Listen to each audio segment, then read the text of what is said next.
天这么冷，澹台烬全无修为，衣服又湿透，他顶不住的。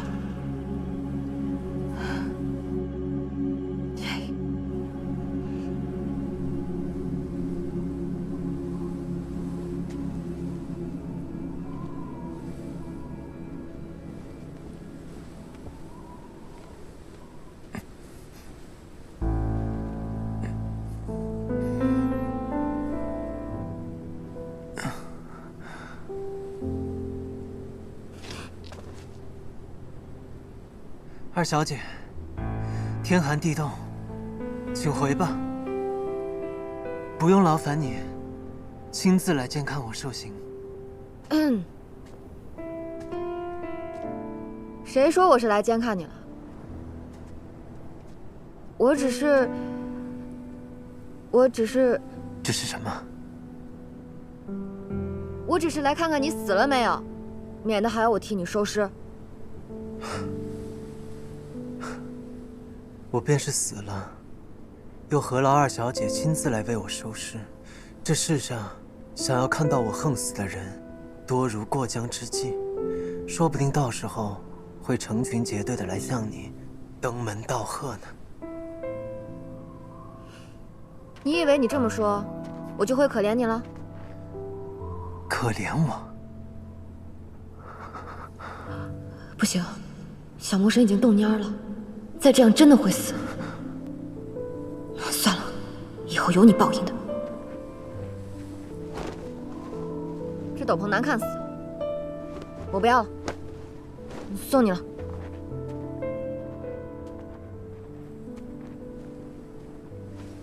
二小姐的衣裳，我不敢领受。若是二小姐不喜欢了，明日叫春桃拿去扔了便是。你。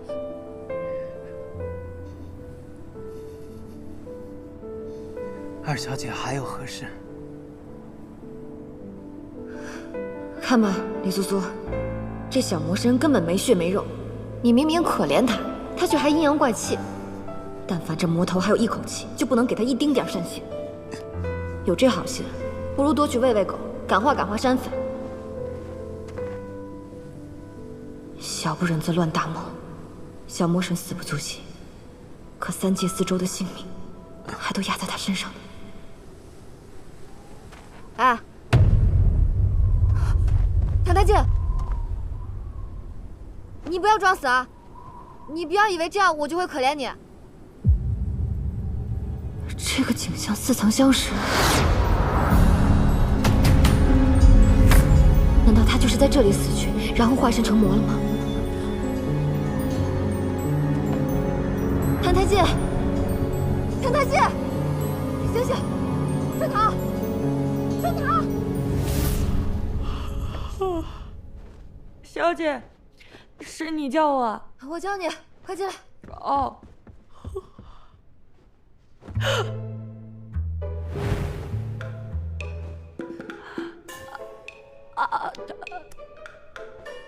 小姐，是你没醒还是我没醒啊？你说什么胡话？赶紧去烧洗澡水，越快越好，救人要紧。哦，快一点！哦，小姐，你方才怎么跟姑爷抱在一起了？我们不是夫妻吗？那人间的夫妻不是理所应当同床共枕的吗？人间？快看看洗澡水烫不烫？哦，好。小姐，水不烫了。春桃，你先回去休息吧。好的，小姐。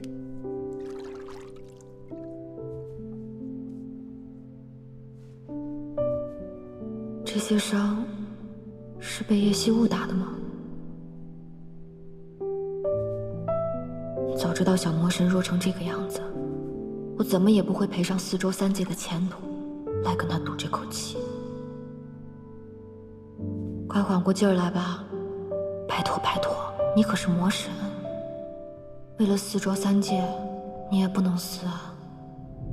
澹台烬，你真可怜。又是你，每次当我濒死的时候，你都会出现。我一直都在。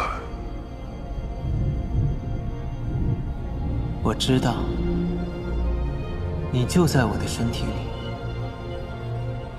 你想要它吗？还不是时候，不要着急。要等到什么时候？你已经迫不及待了吗？是啊，20多年来，这副身躯给了你什么？只有疼痛、饥饿、寒冷、屈辱，还有受困于人。有朝一日，你可以摆脱这副肉身，将灵魂奉献给我，然后你将得到永远的安宁。无所谓，不管是这副身躯，还是什么灵魂，你若想要，随时都可以拿去，我不稀罕。澹台烬，耐心些，你要尝尽人间的苦楚，汲取无尽的怨恨。你背负着命定的诅咒，注定不得善终。当你的痛苦达到巅峰，生命走到尽头时，我会来接受你的献祭。原来500年前人间的月亮这么明亮，可惜自魔神离世，到处都是浊气。我已经好久没看到过月亮了。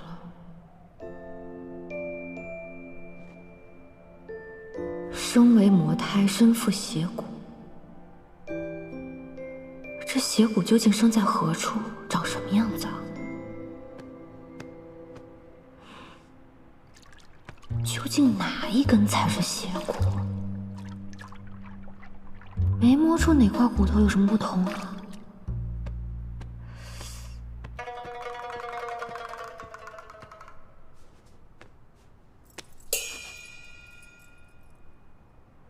你在做什么？你也醒了？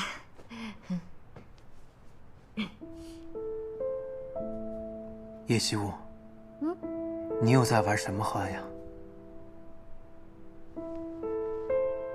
你管我玩什么花样？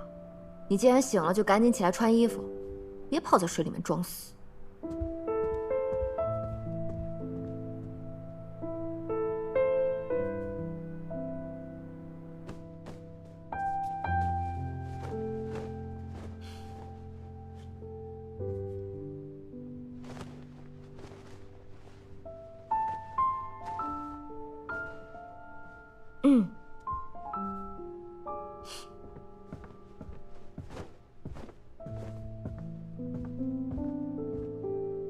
去哪儿啊？去湖面，还没有天亮。哎，你不能去！你给我站住！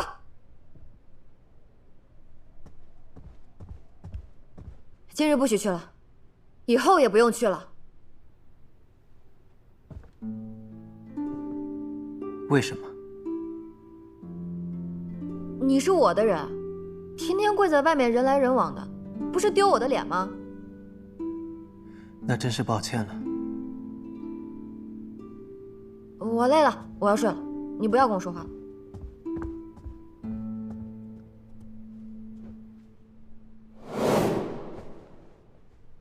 爹爹，你们送我过来时肯定想不到，你女儿要和魔神睡一个被窝。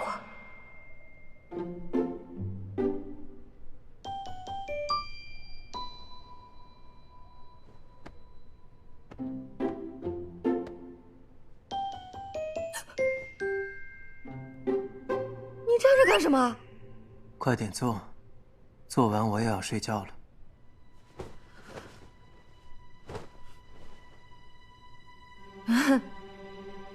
做什么？当然是你每天都要做的事情。你不记得了？不妙，千万不能让他发现了。我记得呀，我怎么可能会忘？你等我一下，我有点口渴。春桃，我要喝茶。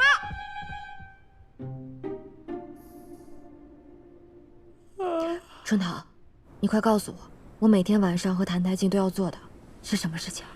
打他呀！啊？自从小姐你嫁给姑爷之后，便心气不顺，所以每晚睡前都要抽姑爷一顿鞭子才肯解气。这是变态吗？啊？你鞭子放哪儿了？就放在小姐你褥子底下。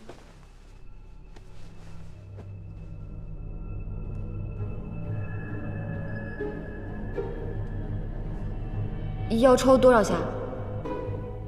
这可说不准，看小姐你心情吧。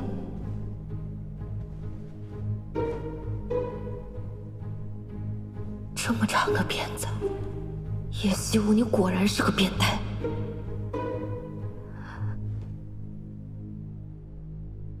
李素素，你从前斩妖除邪，眼睛都不眨，抽鞭子有什么下不去手的？这一鞭，你且替500年后的魔神受着。魔神，这都是你应得的。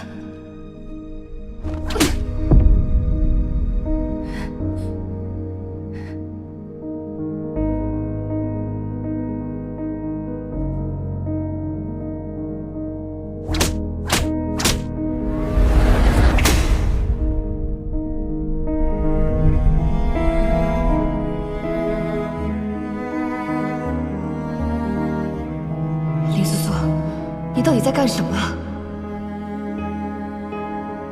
如今他还不是魔神，任打任骂，逆来顺受，欺负他，折磨他，就能阻止魔神降临吗？这样只会让你心中更加难受。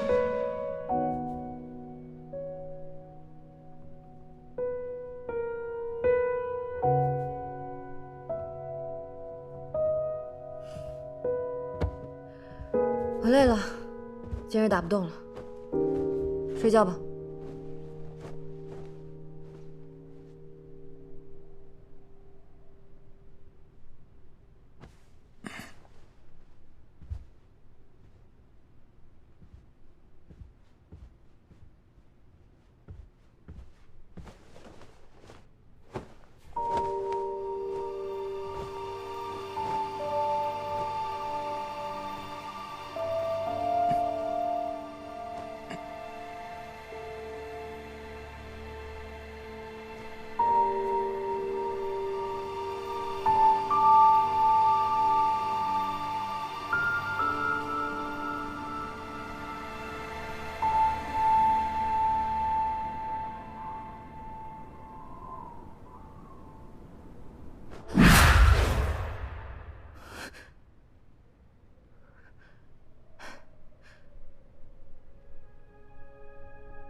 谭太监，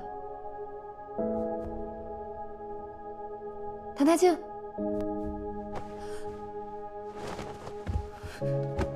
谭太监，谭太监，谭太监！好的，糟了，冰天雪地里跪了4日，还挨了那么多鞭子，凡人之躯怎么吃得消啊？林素素啊，林素素，这回你可闯大祸了！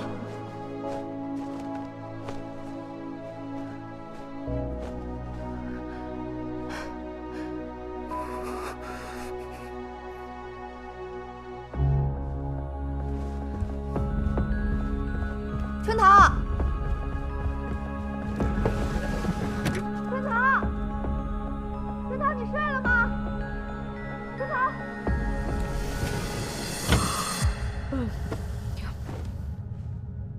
小姐，姑爷的药煮好了，还有别的吩咐吗？没有了，这次真的不会再叫你了。你好好去睡。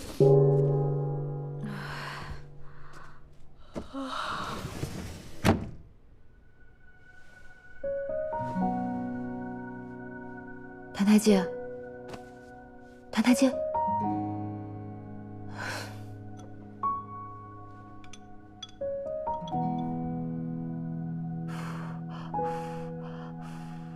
来，回啊！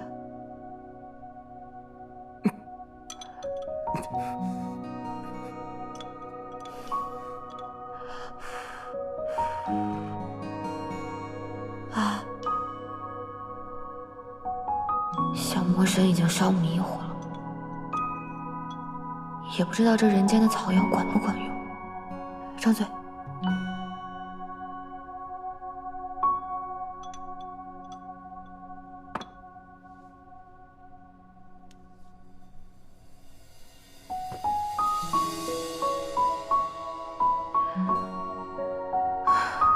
怎么还这么烫？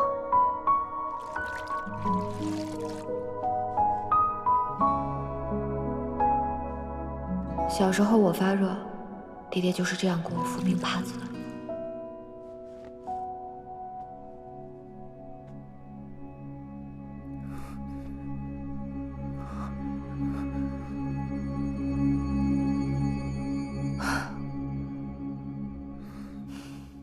你终于醒了，我就知道这招肯定管用。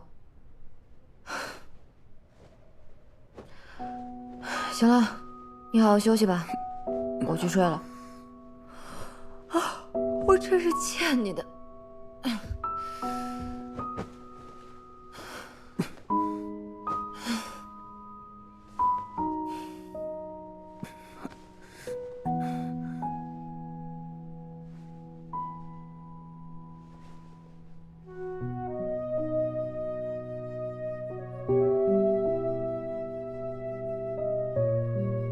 这女人出门上香，莫不是撞了邪，被什么上身了？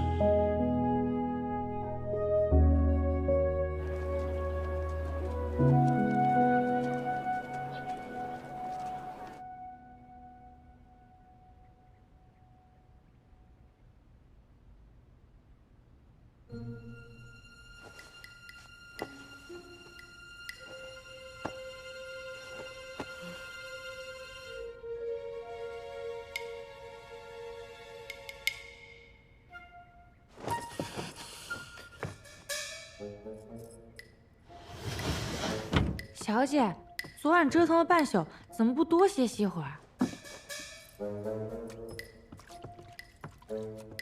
谭台烬人呢？姑爷除了受罚，平日里会去藏书楼里抄经，今日一早便去了吧？哦，谭台烬，这份救命之恩你赖不掉也躲不了，给我好好记住，有朝一日你得拿命来偿。哎，你还真当自己是主子了？你总不能天天只吃饭不干活吧？就是啊，不能不干活呀。怎么？哼，哎，你看啊，我们哥几个辛苦了一下午，那还有一大堆主子们用过的碗筷没刷呢。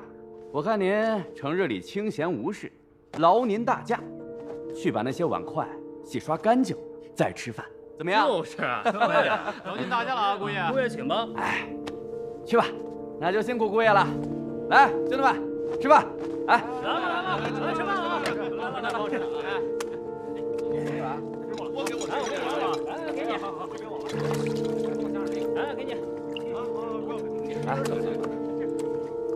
所以谭台烬自从入府，从未和我们一起用过饭，都是在厨房和下人一起。是啊，小姐那么烦他，哪还有胃口吃得进饭啊？不过我听说姑爷平日里也不大能吃饱，下人们都是看人眼色行事的。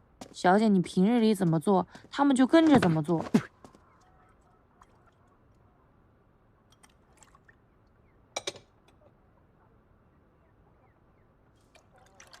这个魔头，饿他几顿也是活该。可整日里躲得远远的，我怎么盯得住他？厨房在哪？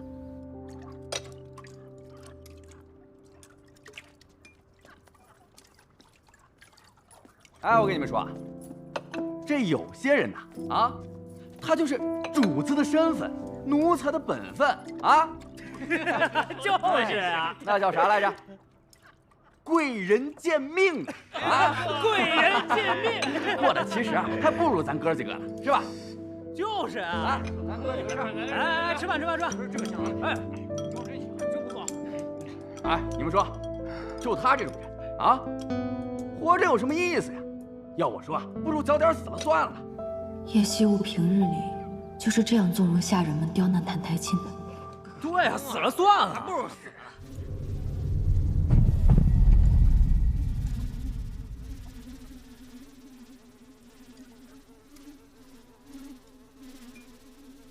去吧。是。哪来的苍蝇啊？大冬天的，这哪来的苍蝇啊？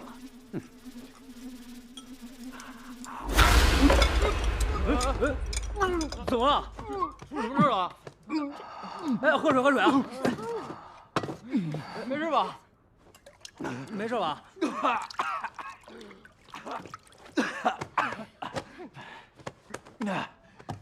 只吃个苍蝇，我不吃了，你们吃。哎，你们吃。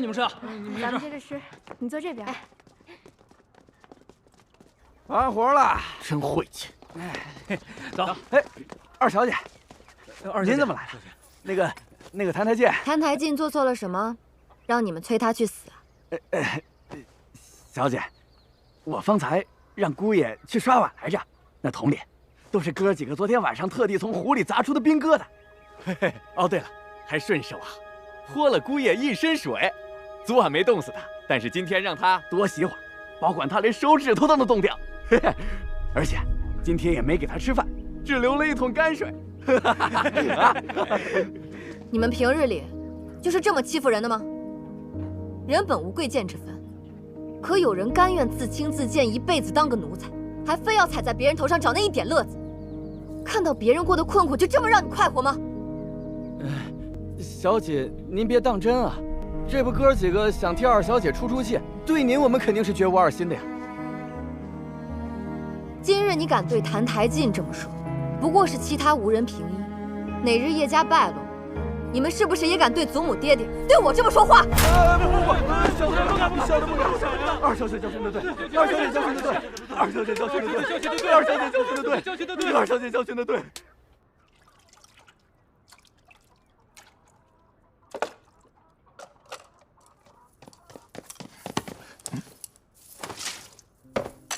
你别吃这个。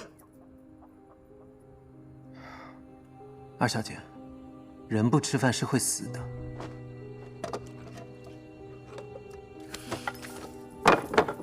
这些东西不干净，那些家丁都不知道往里面加了什么，你吃完会生病的。比这个更脏的我都吃过。他们方才那样说你，你连句反驳都不会吗？你一个君王之子任奴仆欺辱，你一点羞耻之心都没有吗？羞耻之心，那种东西对我来说毫无意义。比起羞耻之心，还是这碗饭来的更重要。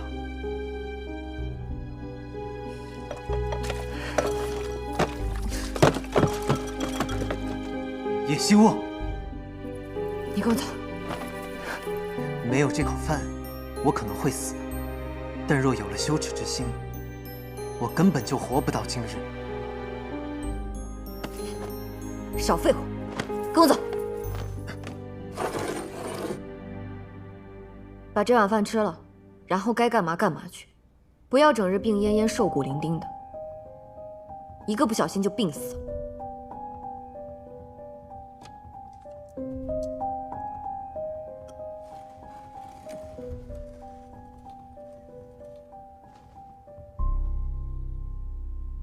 二小姐这套伎俩已经用过一次了，我若是再上当，便是活该。二小姐，恕不奉陪。坐下。什么伎俩？你把话说明白。二小姐方才问我有没有羞耻之心，这种东西，二小姐你自己怕是也没有吧？好啊，既然你让我说，那我就再说一次。好，你说。半年前，七夕宫宴，你姐姐和萧凛在宫中相会，携手游园。而你呢，你却一心想要拆散他们二人，独占萧凛。不知从哪里弄来了一副名为劫春蚕的迷药，准备下给冰长小姐与武殿下萧良，想叫他们二人生米煮成熟饭。可不曾想，萧良那日将我拦下。今日宫中宴饮，就连宫女和太监都能开婚，你该不会……还饿着肚子吧？也罢，谁让我这个人向来菩萨心肠，这点心就赠予你吧。多谢武殿下。哎呀，真是不巧哈！不知你最近听说没有？近来景圣屡有骄兵，若父王经谁提醒，想起你来，把你杀头祭旗，也不是没有可能吧？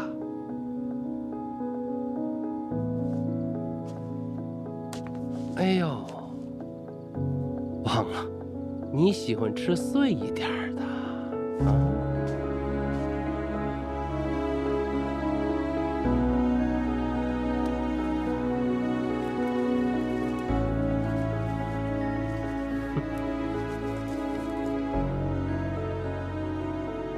够碎吗？够了。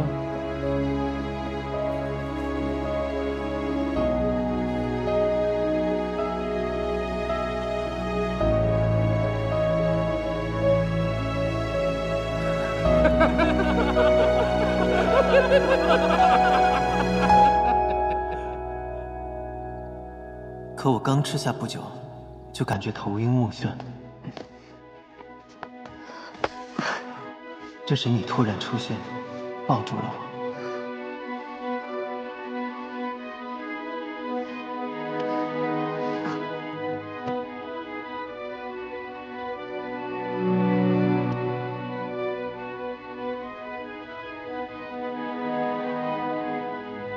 武殿下的劫川才不慎被我误食，好巧不巧，叶冰长的那份阴差阳错被你吃掉了。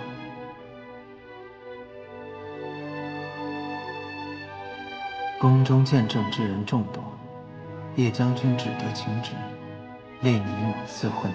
兹尔柱国大将军嫡女叶氏，景国三王子澹台烬佳偶天作，下旨赐婚，以成其美。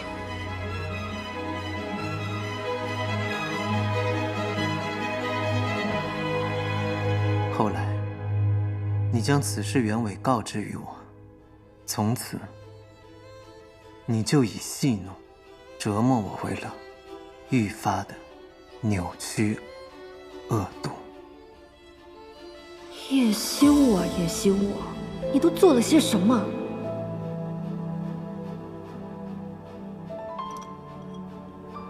所以这一次，二小姐又在这饭食当中放了什么呀？我什么也没放。是吗？二小姐劳神费力，只为了让我吃上一口饱饭？不行吗？澹台烬，我告诉你，你想把自己饿死，门儿都没有。给我好好看着。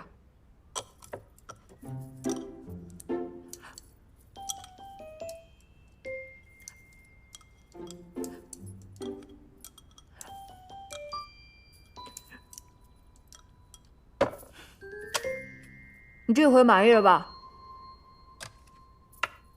以后一日三餐你都来这里吃，春桃会给你送饭，给你什么你就吃什么，不许再给我吃那些乱七八糟的脏东西。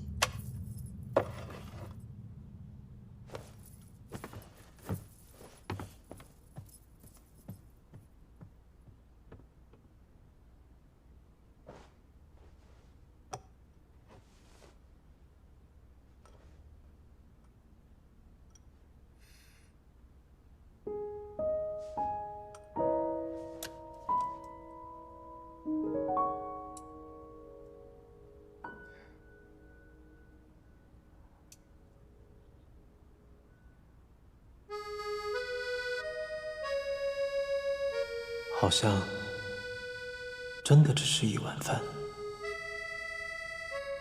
这女人究竟是怎么了？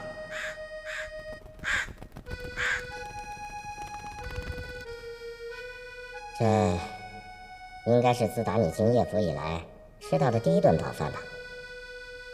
发现没有，这几日那个女人也太正常了，是不是脑子坏了？也许她想用其他办法折磨我吧，毕竟我人在这边，若是质子死了，叶家也无法脱责。也对，这女人反复无常，这儿确实不能久留。不过，离开了这儿，你还能去哪儿呢？啊，对了，我遇上了几只景国过来的乌鸦。景国，真巧，那儿也是我的出生之地。你去过景国王宫吗？那可是天底下最恶心的地方。他们说，他们看见了有巫医在焚烟做法，闻到了病人腐朽的味道，还有焦躁的大臣在朝堂上踱步。大概是景王吧。那个理应被我称作为父亲的人，命不久矣了。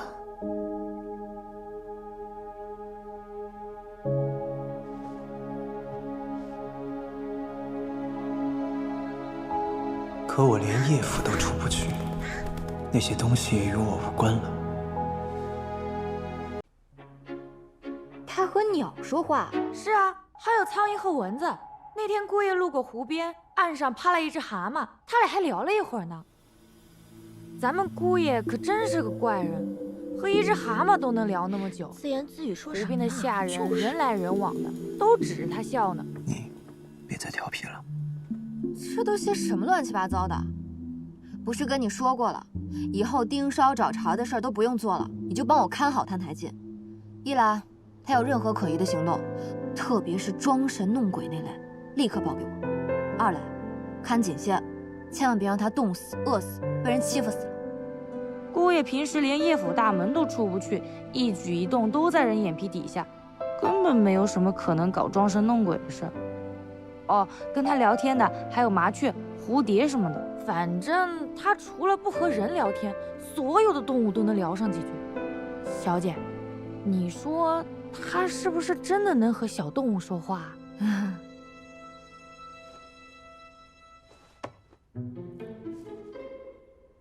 我看你是太累了，你这几日还是先休息一下吧。小姐，我是真的看到他们两个在讲话。或许是整个府里没有人愿意和他讲话。这人啊，若是一年到头不说话，会憋坏的。这么一想，姑爷也怪可怜的。难不成是因为憋久了，心性扭曲才变成了魔神？不行，我得去讨讨他的话。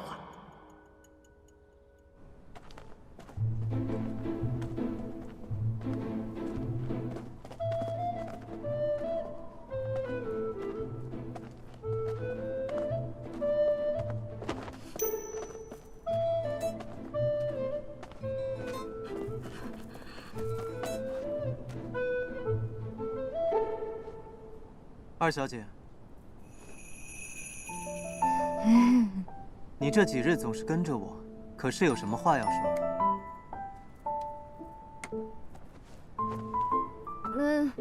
你猜对了，我这几日闲着无聊，就想找个人说说话而已。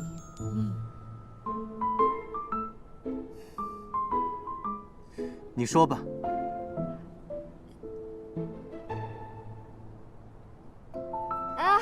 今天天气不错嘛。好凉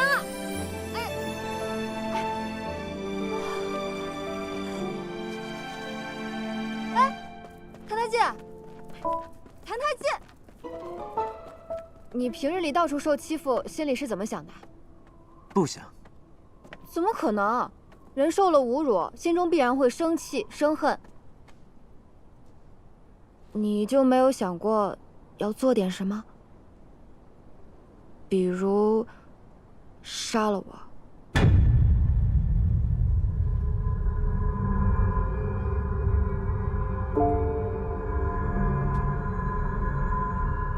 你想让我杀了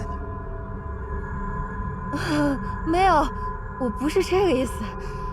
我就是想知道你是怎么想的。我是怎么想的不重要。你们羞辱我，并不是因为我做了什么，只是因为你们想而已。我改变不了你们。至于我心中是否有恨、有怨，这都没有意义。我只是景国来的质子，活着已经够累了，没有精力再去想其他。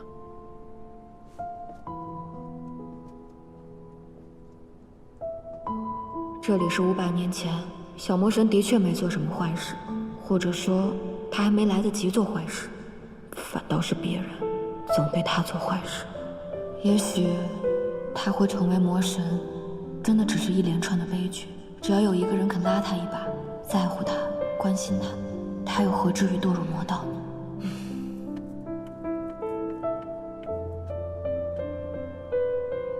谭台姐，虽然累了点，但你得好好活着。你要是无聊的话，可以找我呀。人要是憋得久了，很容易憋成变态的。像你一样吗？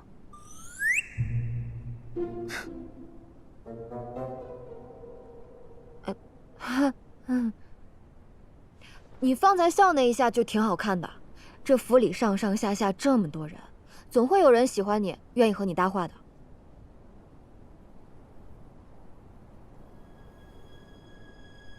没有人会喜欢我，我也不需要被喜欢。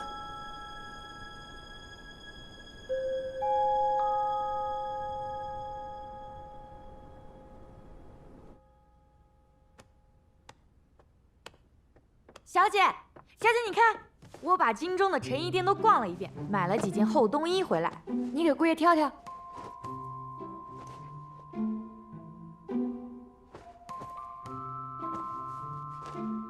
这件也太薄了，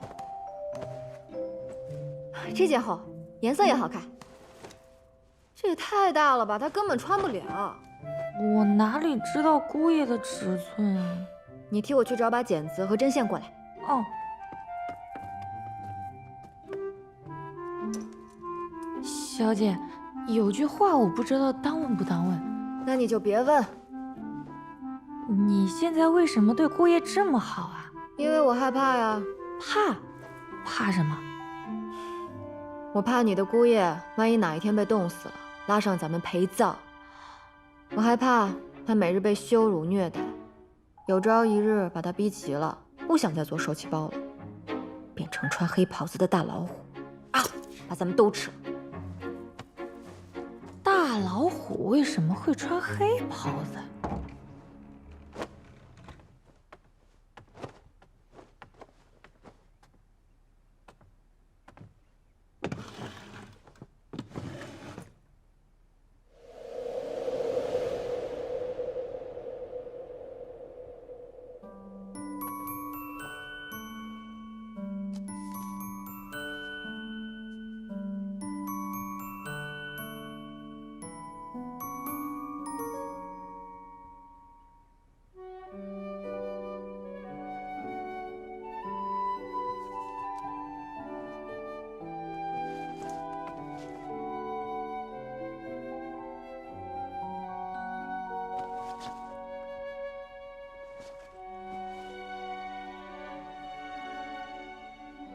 这是给我的衣裳。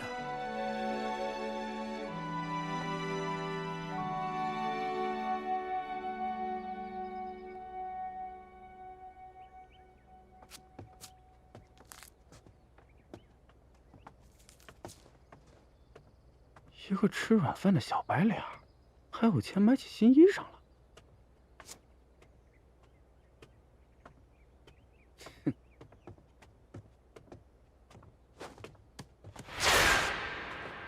站住！哟，谭台剑，怎么了？我的衣裳被你割破了。啊？破了？这才叫破嘛！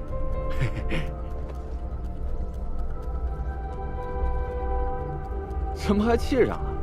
哦，是不是我二妹这几日没打你，把你脾气给养起来了？还敢瞪我？我们叶家给你锦衣玉食的日子太安生了，让你学会跟主子耍横了。信不信我现在就打你？为什么要打人？不是你拉我干嘛呀？我刚还帮你把那个小白脸的衣裳给刺破了，你看他那嘚瑟样。叶泽宇，掏钱！爹爹没教过你，划破别人衣裳要再赔一件吗？不是，秀你吃错药了。你给不给？不给我就去告诉爹爹。我给你，见色忘义！呸！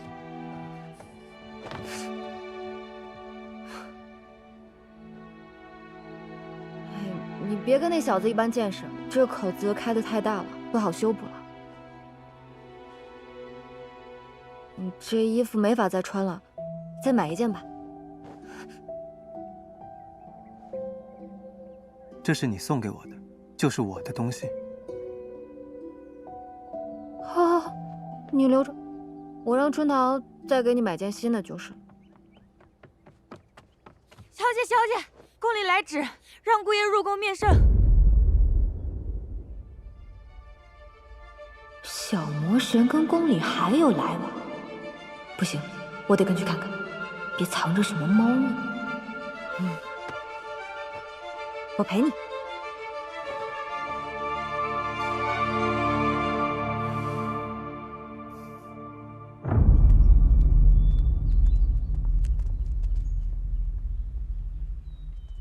传澹台进，殿前觐见。参见陛下。叶二小姐，圣上今日只见澹台殿下一人，您若闲来无事，不如去陪太后娘娘聊聊天。不要紧，这宫中我熟得很，我随便走走便好。好。魔神就是从这深宫中养出来的。澹台烬过去究竟经历过什么，又是怎么长大的？为什么偏偏会选中他成为魔神？去他曾经住过的地方看看，也许能发现什么线索。这位姐姐，叶二小姐，你可知道澹台烬从前住在哪里啊？澹台烬，这里有一封景国的书信，是宫里寄来的，你想看吗？不想。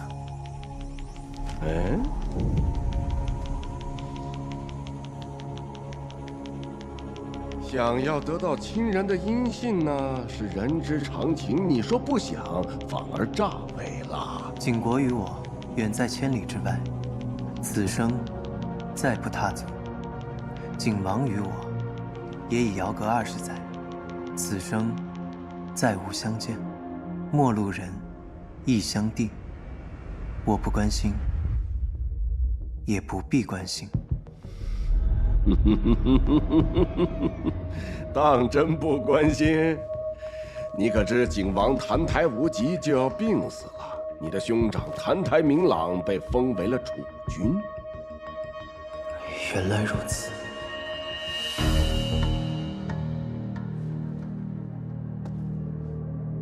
知道了，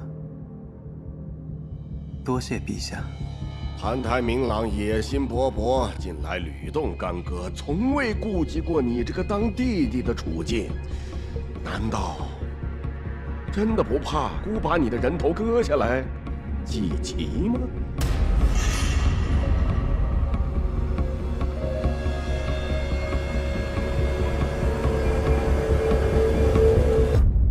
澹台明朗于我而言，不过是有着兄弟名分的陌生人。他自然不会顾惜我的性命。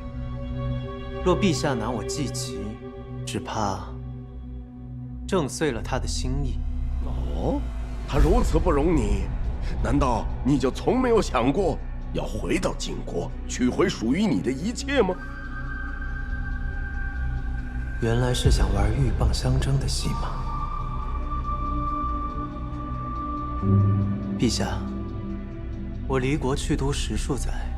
身如飘蓬，景国臣民认的是澹台明朗，景国没有我的容身之地。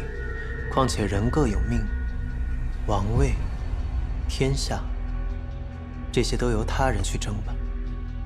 我命该如此，能苟全活着，就已经知足。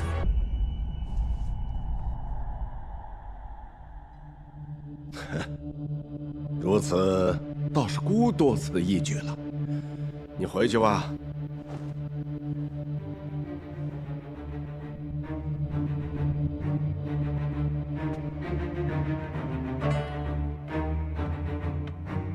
此子铁石心肝，故每次见他都倍感不适。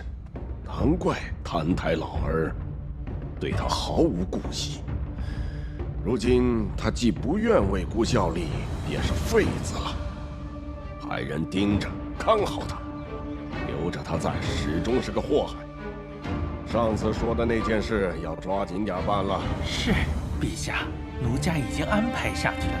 谨慎点儿，准备个样貌年岁相当的，不要露出破绽。到时候既可敲打一下叶家，还可以扰乱晋国。陛下圣明。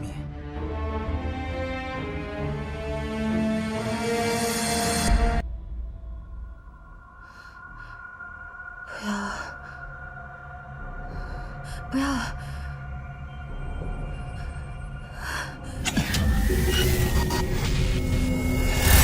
太太姐，我这是又回来了。小姐，你终于醒了，担心死我了，我还以为你会死呢。太太静呢？他死了没有？姑爷被安排在了东厢房，还未醒来，但他应该没有性命之忧。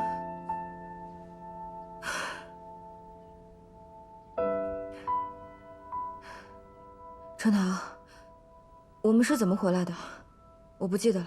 是6殿下把你们送回来的。太医说你们是因为太过虚弱了才会昏迷。老太太和老爷守了你1晚上，刚刚才回去歇歇。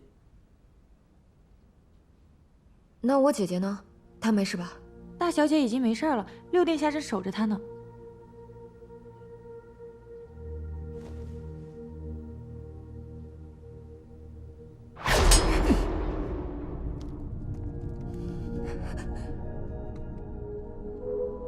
看来梦魇中的伤害是真的，还好拦住了那一刀。谭台烬不能死，可这样苦的人生，谁能承受得住？倘若我能拉他一把，会不会他就能正常活着，不变成魔神？李素素，你竟然开始同情他了。他坏事做尽，毁了衡阳宗，杀了那么多人，3界4周生灵涂炭，这血债他必须背着。如今就算困顿苦楚，也是他的命。可如今是500年前，他没杀过人，也没本事做坏事，被百般欺凌，是无端而受过。爹爹自小教导我，立身正直，慎独慎心。我如今知道了这一切，若因此窃喜，便是不分是非。二小姐，还是歇会儿再去看他吧。就算着急要见6殿下，你去看谭台烬。哦。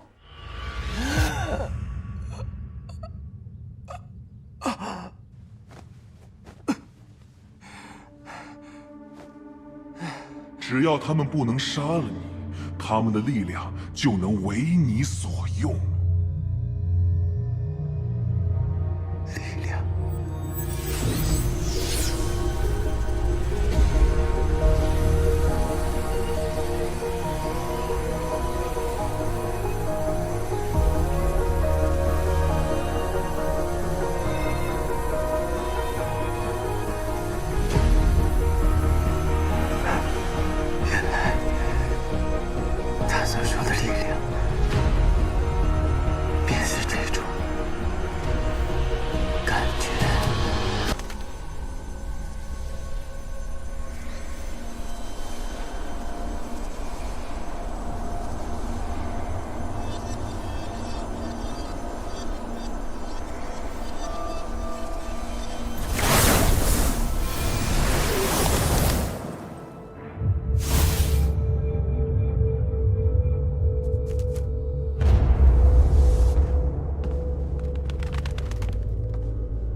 既然那些妖物能给我力量，不如换个活法。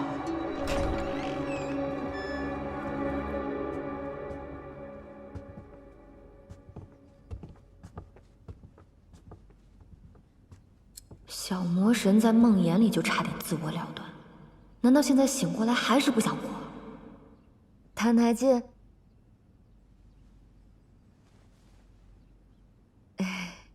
你干嘛呢？刚好，就拿你来测试下我的力量吧。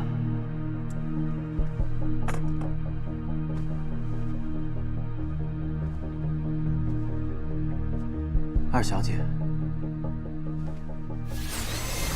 你觉得我在做什么？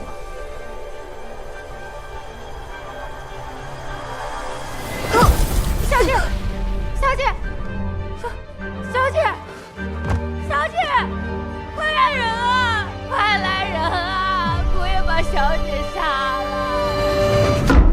澹台烬。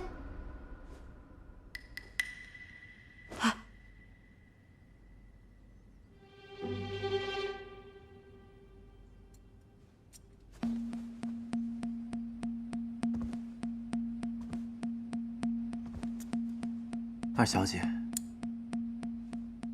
你觉得我在做什么呀？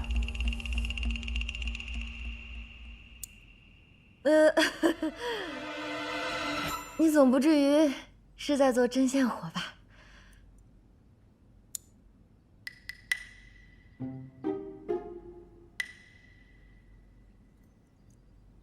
剪刀借我用一下，我剪下指甲。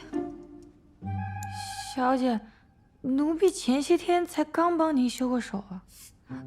你剪得不好看。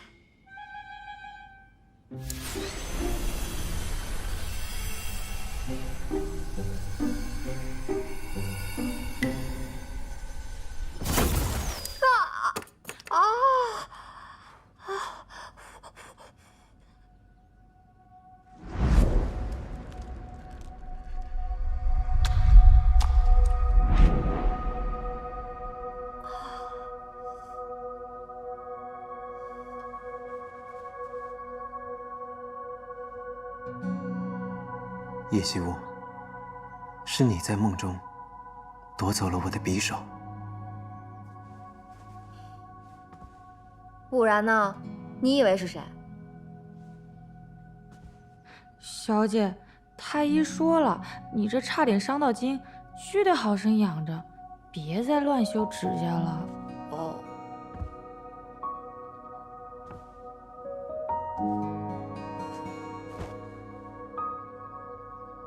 我该怎么劝他呢？澹台烬，你可不能死。哎呀，算了，从现在起还是想办法看紧他，晓之以情，动之以理。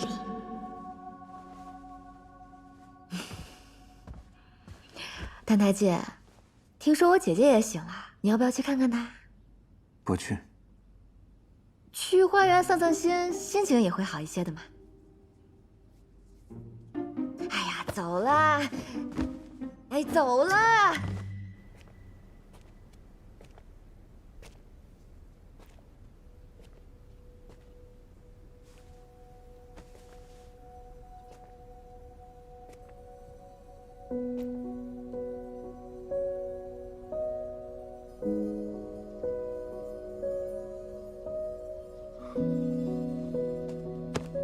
没事儿的，我看这叶大小姐啊是藤萝系甲之命，有你这颗乔木碧印，她便会福大命大，转危为安。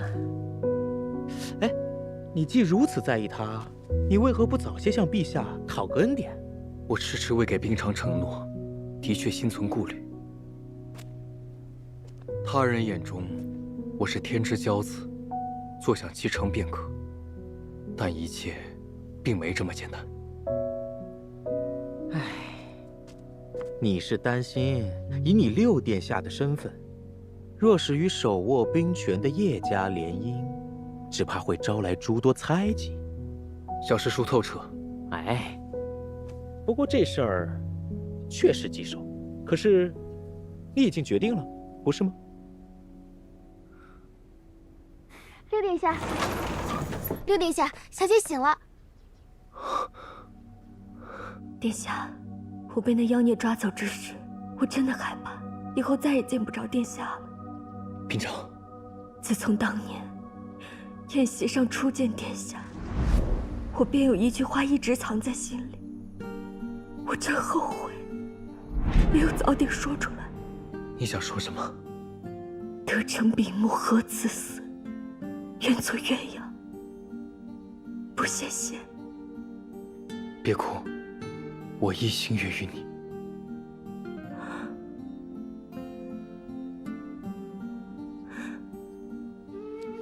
殿下身份尊贵，冰常只是一介庶女，冰常的心给了殿下，这辈子再也不会给别人了。你放心，我会对这份情谊负责，给你一个交代的。你我两心相许，一个堂堂正正的名分，是你应得的。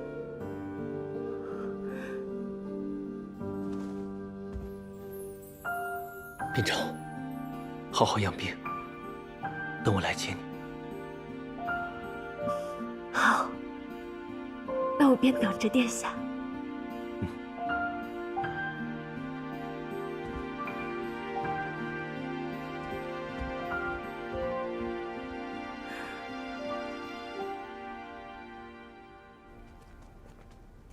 他见了喜欢的人，说不定会高兴些。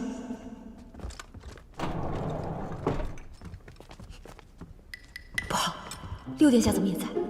情敌见面，岂不会分外眼红？还是带小魔神先走吧。澹台殿下，二小姐，你们醒了，身体如何？还行，还行。已无大碍。多谢六殿下和乾隆卫送我们回来，告辞。二小姐，啊，我有几句话想单独跟你讲，可否请澹台殿下行个方便？啊，好啊。哎，你别走太远啊！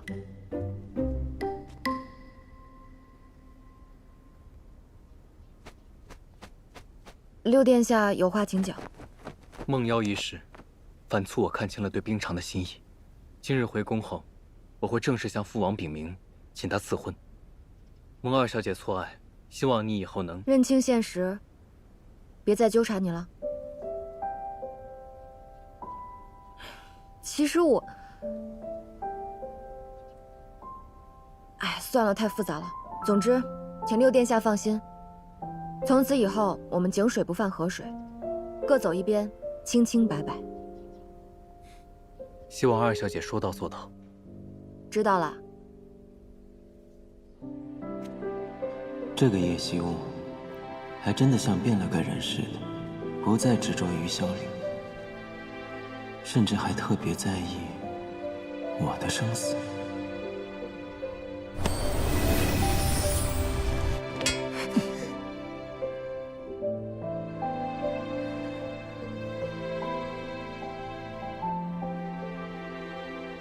还有一事，是关于澹台殿下的。澹台烬，他怎么了？澹台殿下这次可以全身而退，实在是大幸。若他出事，小至叶家，大至天下，恐有大祸。六殿下为何这么说？看来二小姐对朝堂之事鲜少关心。澹台竟是景国的质子，他姓澹台，命官国体。若他出事，正可给了景国发兵攻胜的好借口。大圣今年将星凋零，绝不是开战的好时机。且不说届时陛下会不会追究叶家看护不严的罪责，一旦打起仗来，叶家男丁都要上战场。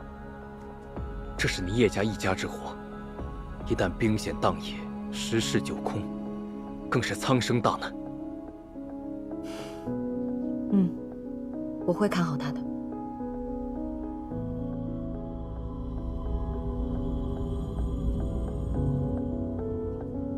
原来是这样。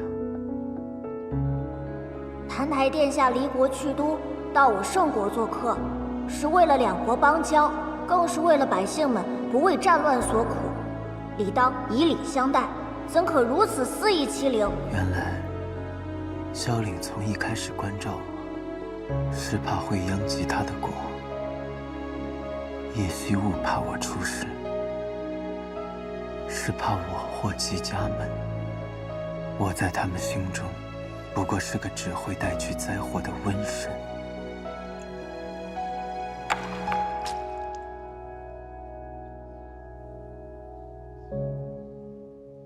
二小姐的留心，就只是看好他吗？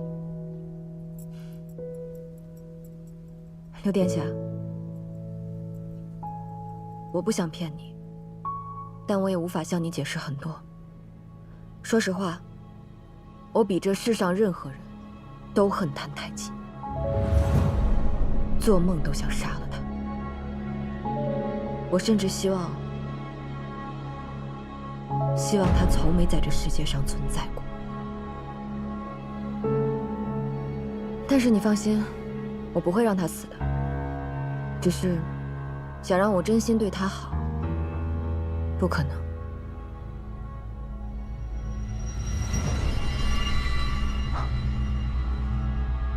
叶虚雾，你终于说实话了。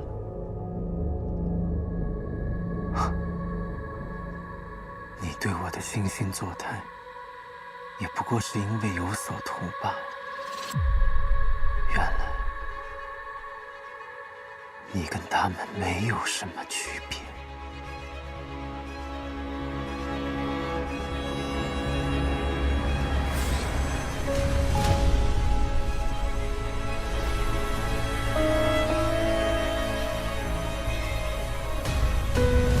我竟然还以为这世上会有人对我好。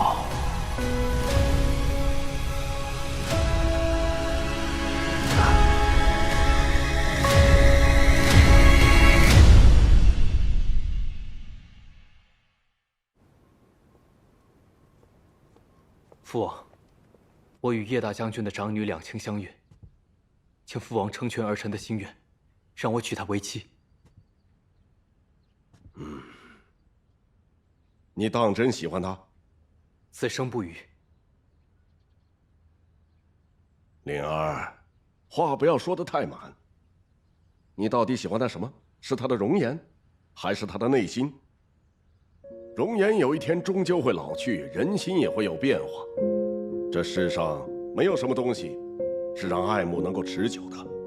父王，我也不知我为何会喜欢冰场。我从小到大，一言一行都讲规矩，讲道理。唯独喜欢他这件事，我是随心所欲，毫无理由的。真没想到啊，这世上居然能够有让我的灵儿方寸大乱的女子。好吧，这件事情让姑想想。多谢父王。